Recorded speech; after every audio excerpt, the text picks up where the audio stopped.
Meantime, a resident from Mannaville is calling for answers from Nueces County as she waits more than 2 months to receive a death certificate for her late husband.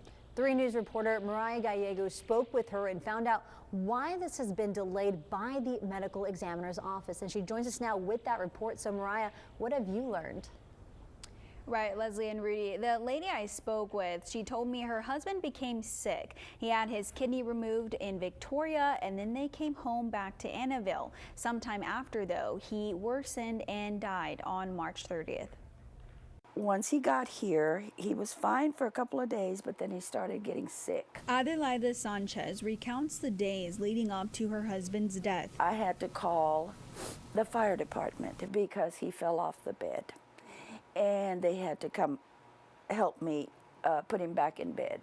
Later on that night, he passed. He was laid to rest. Weeks went by, and Sanchez realized she had not yet received a death certificate. I called the funeral home, and they told me that no, they didn't have it because it was under investigation. Sanchez says she then reached out to the Nueces County Medical Examiner's office directly. She tells us she waited weeks for a call back, but that never came, so she called again. There was a medical examiner there that morning.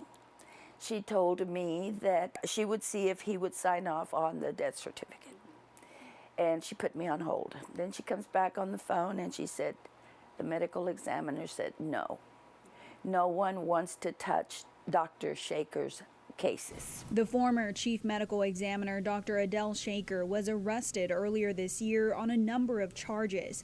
Nueces County Judge Barbara Canales says because of the circumstances, her office has received several calls from families in the same boat, waiting for final death reports to be completed. But she has a plan in the works to address this issue. Perhaps use the code, the health and safety code, that has a provision for delayed registration of death. And after 10 days, but no more than a year after death, you can go seek approval from the probate court to have these death certificates issued. Canales says she is working with the county attorney to move this forward.